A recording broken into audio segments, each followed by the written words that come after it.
Libera uma palavra de fé para essa pessoa em nome de Jesus. Amém. Glória a Deus. Você pode tomar seu assento, queridos. Eu queria pedir que agora, depois que você se assentar, você só se levante se você precisar se levantar muito mesmo. Tá bom? Senão, não por causa de mim, mas em reverência à palavra de Deus, tá bom? Queria que você pudesse colocar toda a sua atenção nesse momento agora para a palavra do nosso Deus. Amém? Quero convidar você a colocar uma de suas mãos sobre o seu coração. Comece a orar comigo agora. Comece a pedir que Deus possa falar com você. Você veio num lugar para você ouvir a palavra de Deus. Você veio aqui nesse lugar para ter um encontro com o Senhor. Por isso, Pai, nesse momento agora, nós abrimos o nosso coração para ouvirmos a Tua palavra que será ministrada agora. Que esta palavra que será ministrada possa encontrar em nós um abrigo, e que esta palavra possa trazer transformação sobre nossas vidas. E nesse momento nós abrimos o nosso coração para ouvir a ministração da Tua palavra. Ó Deus, eu oro para que nesse lugar todo espírito de incredulidade caia por terra. Todo espírito que causa distração também caia por terra. Mas que agora seja ativado a fé nesse lugar. Uma atmosfera de fé, de paixão, de glória pelo Senhor, de avivamento possa imperar nesse lugar. Que os anjos do Senhor, Pai, tenham liberdade de passear sobre a Tua casa nessa noite. E que possa em suas mãos liberar cura nesse lugar, avivamento nesse lugar, em nome de Jesus. Amém, amém e amém, Jesus. Dê mais um forte aplauso para Jesus. Amém. Queridos, hoje é o nosso último dia de imersão. Também é o nosso último dia aqui também em Mineiros. Amanhã estaremos voltando para Santarém, eu e Denise. Mas fica a nossa já saudade de vocês, e já na expectativa de voltar ano que vem. Mas nós não voltaremos para esse templo aqui, porque voltaremos ano que vem para inaugurar o novo templo da Resgate Church em Mineiros. Quem concorda em fé, queridos, em nome de Jesus? Amém? E quando nós viermos ano que vem, voltarmos ano que vem para Mineiros, toda a sua família vai estar convertida. Só 87 pessoas disseram amém, aleluia. Eu contei aqui nos meus ouvidos aqui. Amém? Vou repetir, dá para você mais uma chance. Quando eu voltar ano que vem aqui, junto com a Denise, para a nova igreja lá em Mineiros, aqui em Mineiros, na Resgate Church, toda a sua família vai estar convertida. Glória a Deus, glória a Deus. Todos os seus vizinhos também estarão convertidos também. E os jovens solteiros estarão casados, alguns de vocês. Eita, eu vi quase o pessoal cai da cadeira aí. Glória a Deus. Esquenta não, irmão. Teu milagre vai chegar. Deus é Deus de milagres. Glória a Deus. Queridos, nessa noite, para nós encerrarmos esses dias de imersão aqui no culto de celebração, quero trazer uma palavra intitulada Geração de João Batista. E você é essa geração. Você é geração João Batista, de João Batista. Acompanhe comigo aqui a leitura. Em Lucas capítulo 3, vamos ler do versículo 1 ao versículo 20.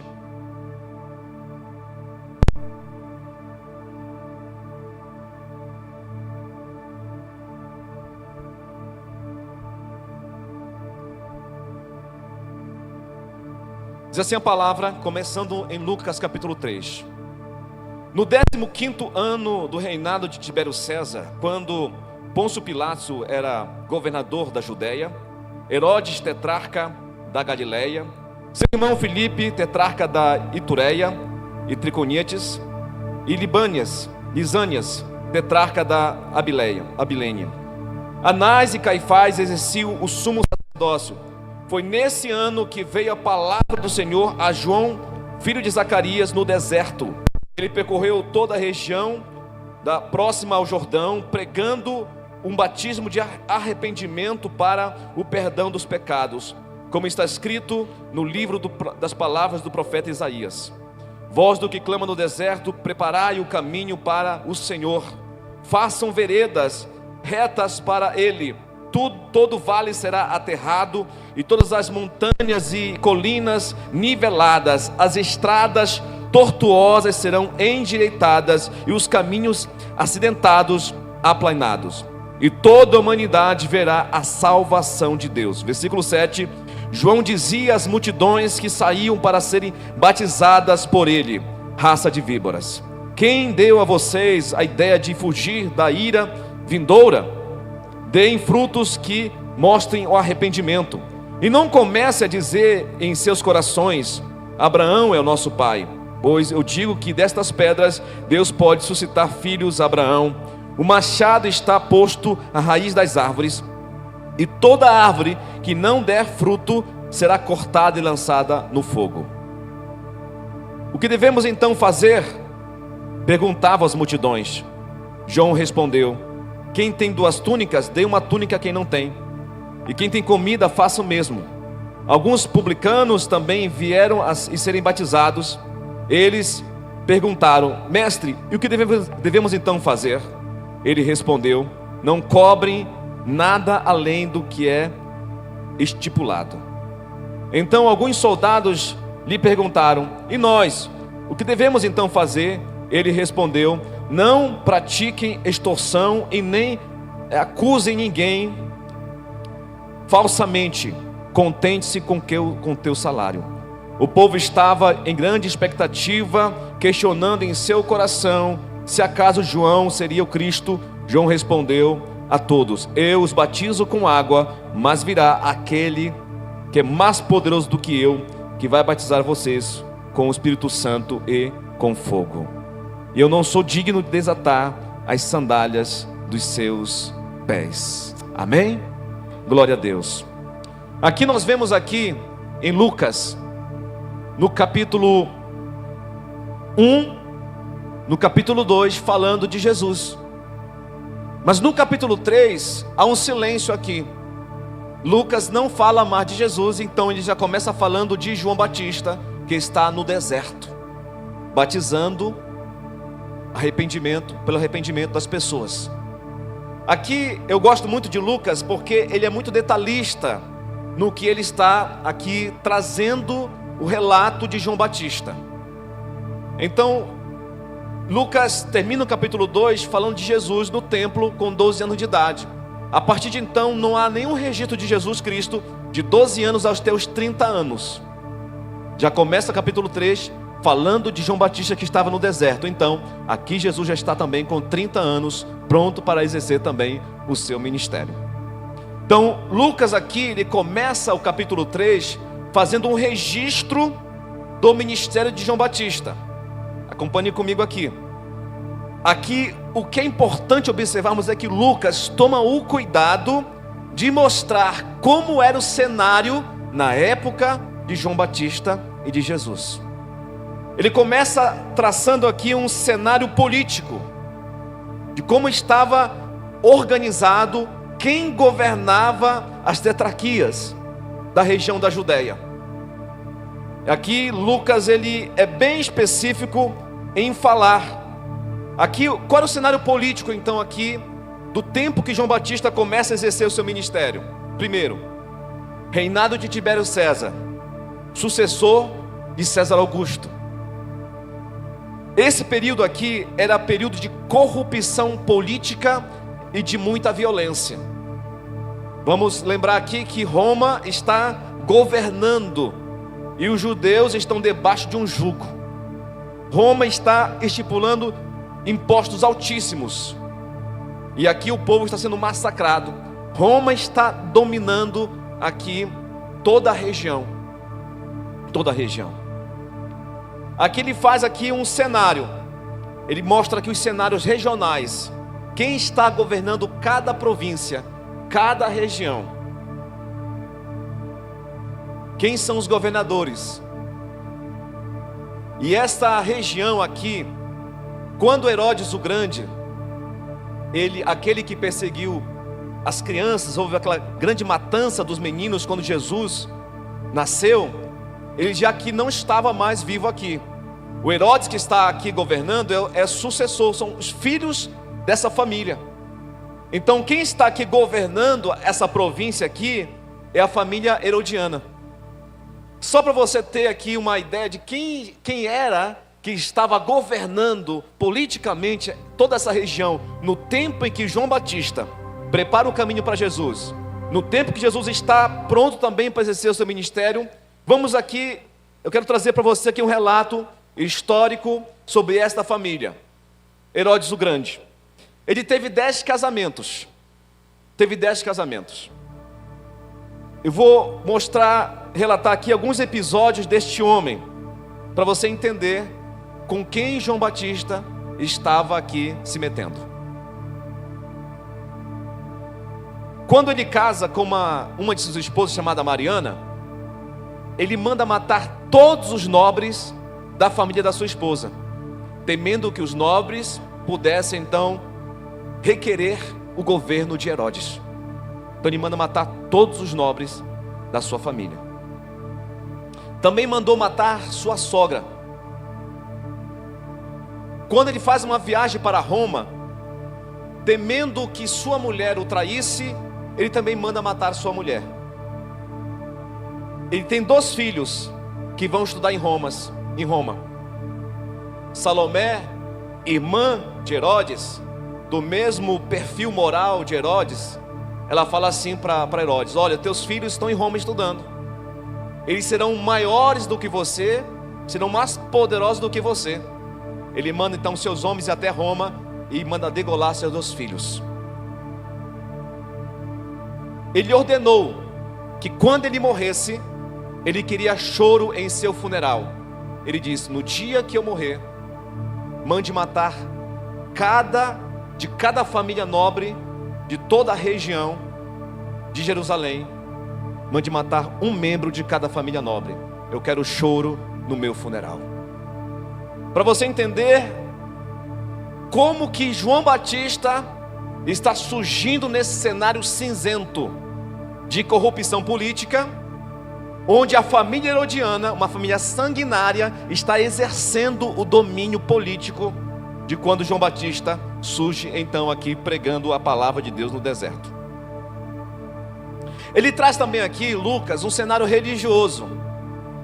Ele fala aqui que Anás e Caifás eram sumos sacerdotes. Mas por que haviam 2 sumos sacerdotes? Não é somente um sumo sacerdote na religião judaica? Por que 2? Porque aqui também a religião estava judaica em decadência. Anás era o querido do governo. Caifás, genro de Anás, era o querido do povo. Então nem para o povo e nem para o governo, o que eles combinam?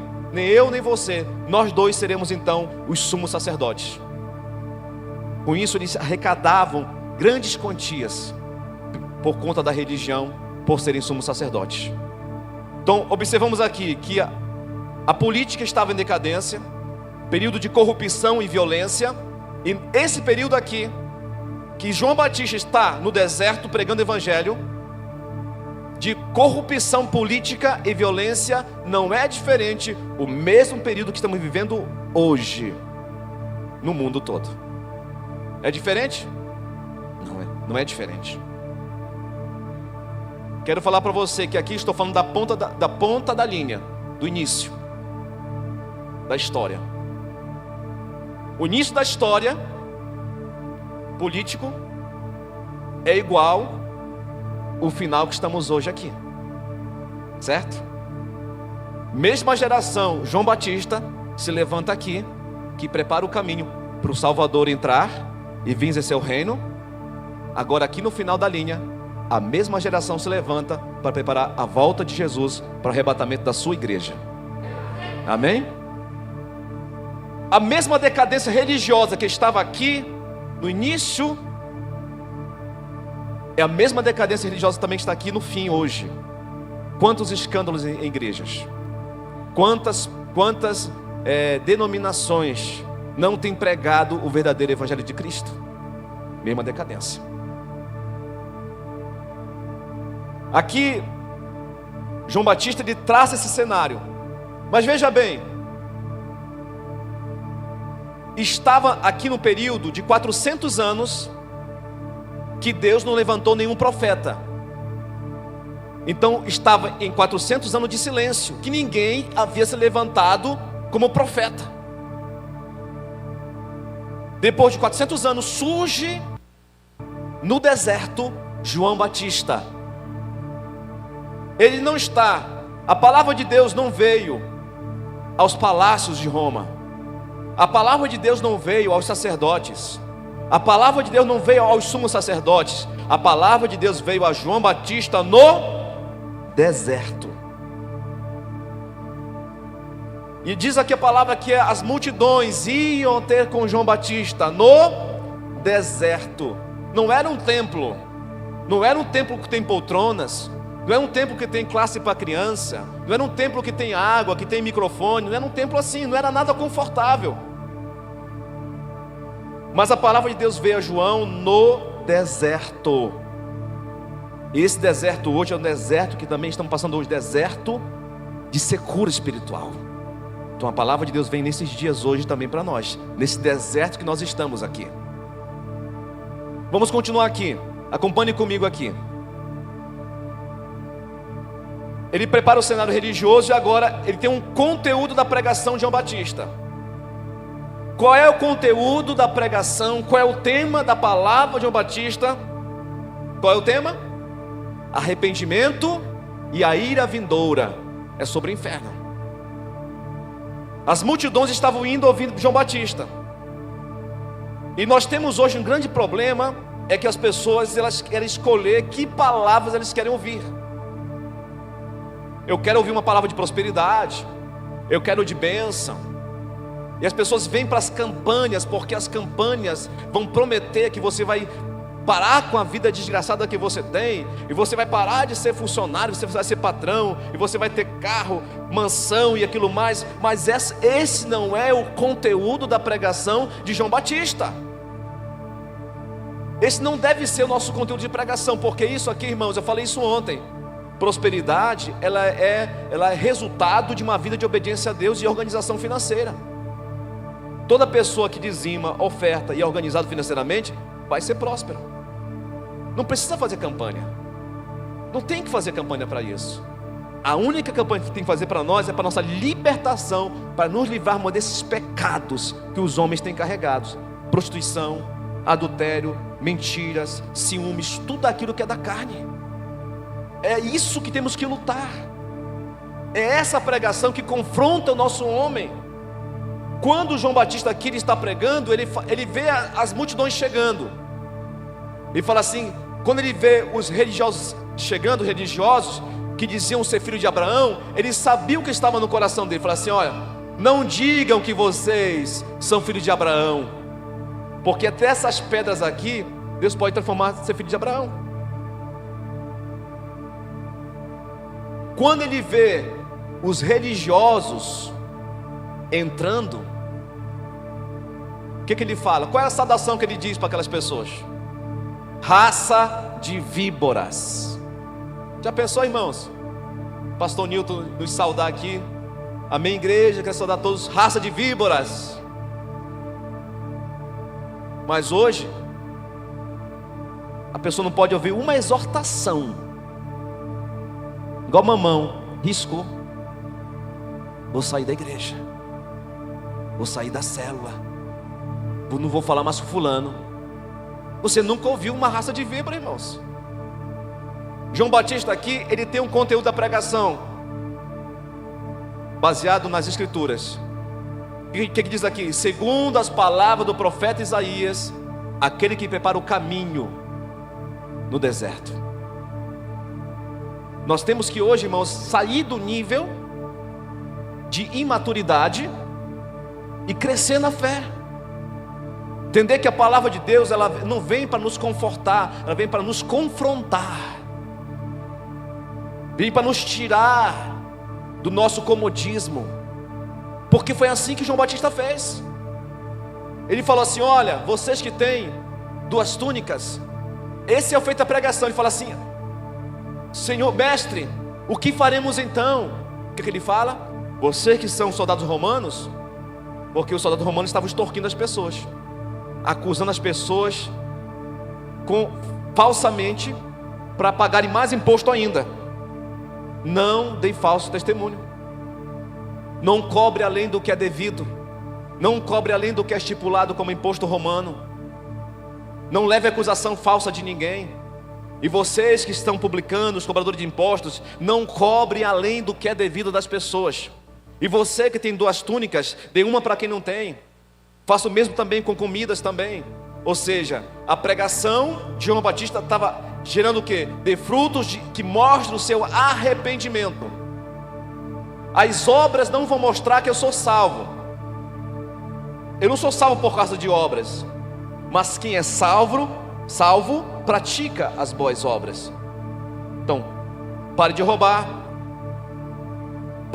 não estipule imposto além do que é devido. Tem 2 túnicas, dá uma para quem não tem. Tem comida, dá para quem não tem.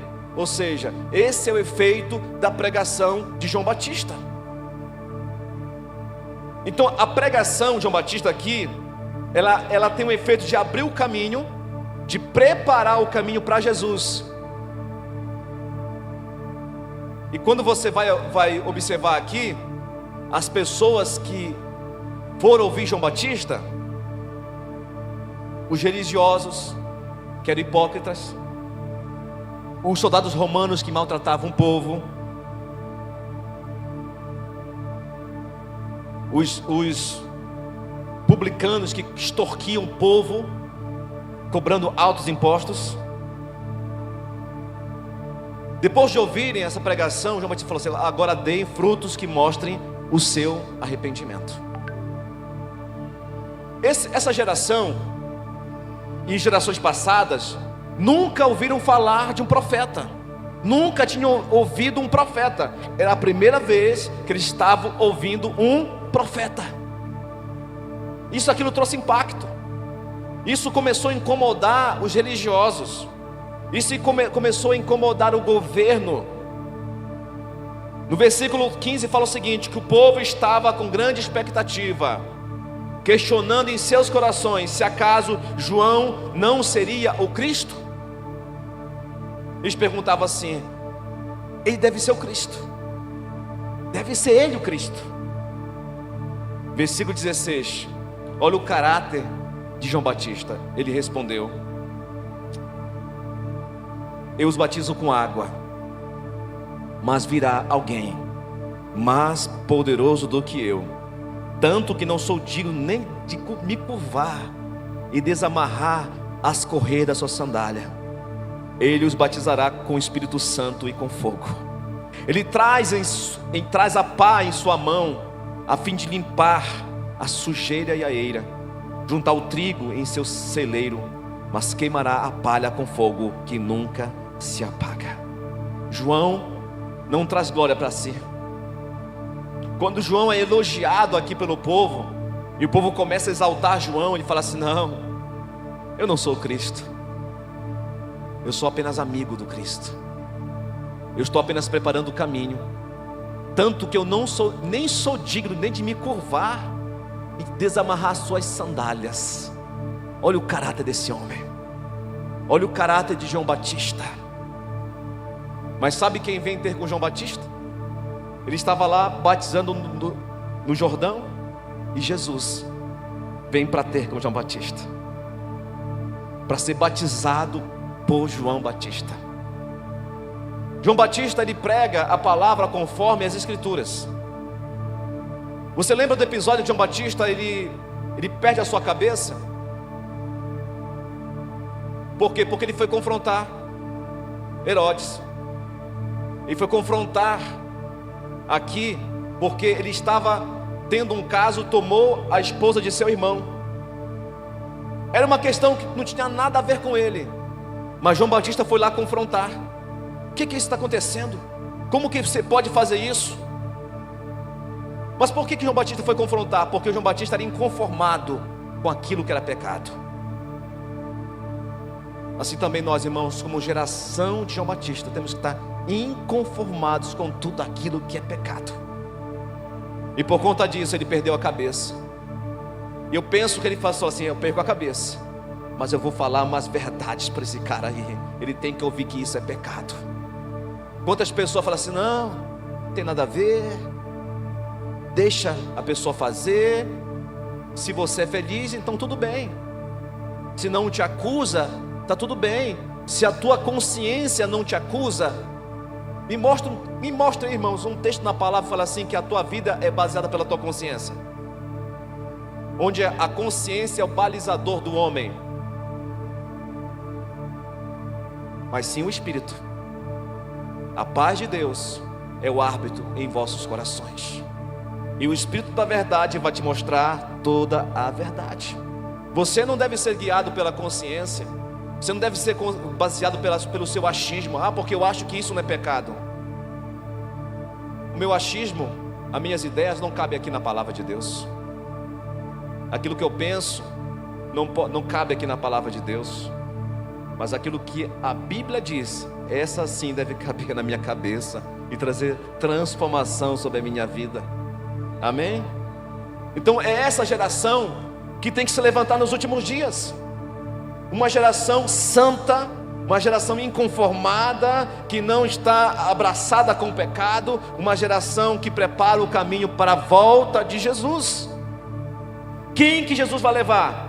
A sua noiva, adornada de pureza, preparada para estar com Ele para sempre. A noiva vai ser preparada em santidade. A noiva não pode estar em pecado. A noiva não pode ter manchas na sua vida. Eu não falo de perfeição. Eu falo de alguém que não gosta do pecado. É disso que eu estou falando. E nós temos que levantar essa geração, irmãos. Nesta cidade, uma geração João Batista tem que se levantar, e vai começar por você. Vai começar por você. Sabe, João Batista morreu jovem, teve pouco tempo de vida,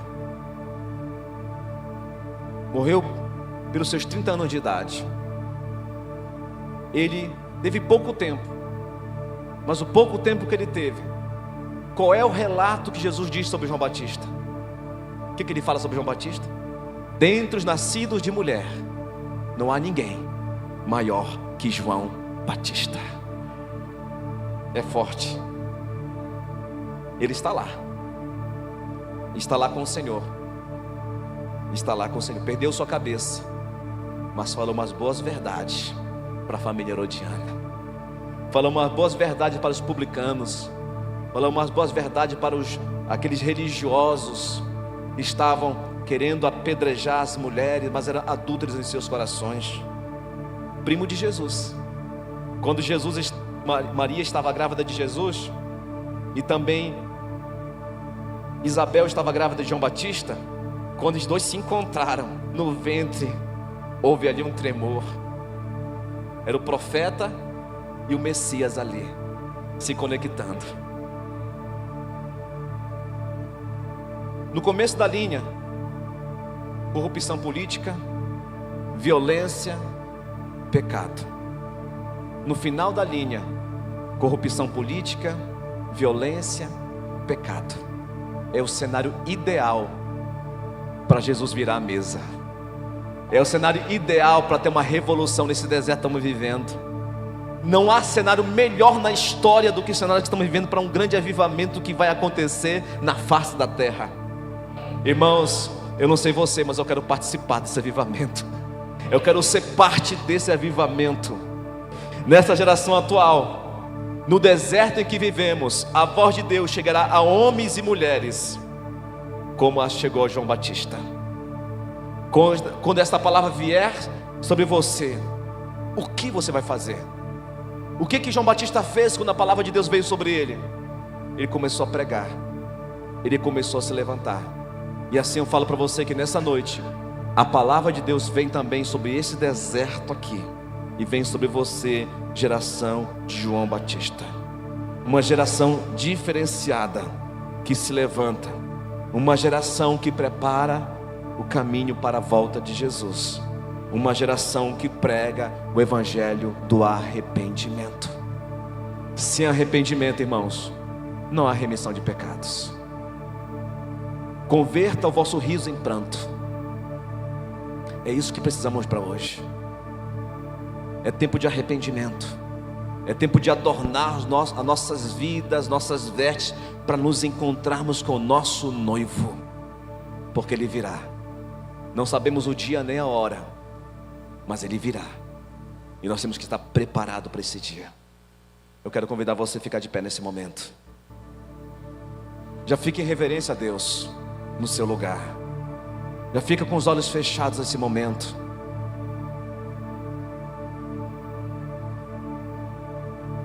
Já fica com o seu coração temeroso.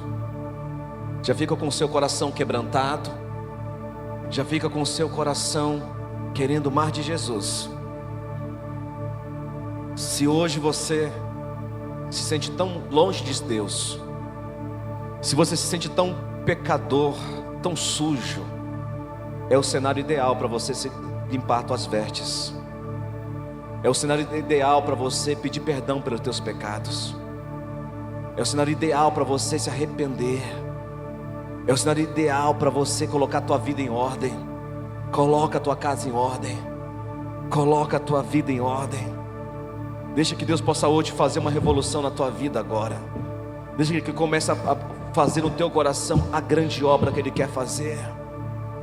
Você foi chamado, irmãos, para santidade. Você foi chamado para ter intimidade com Deus.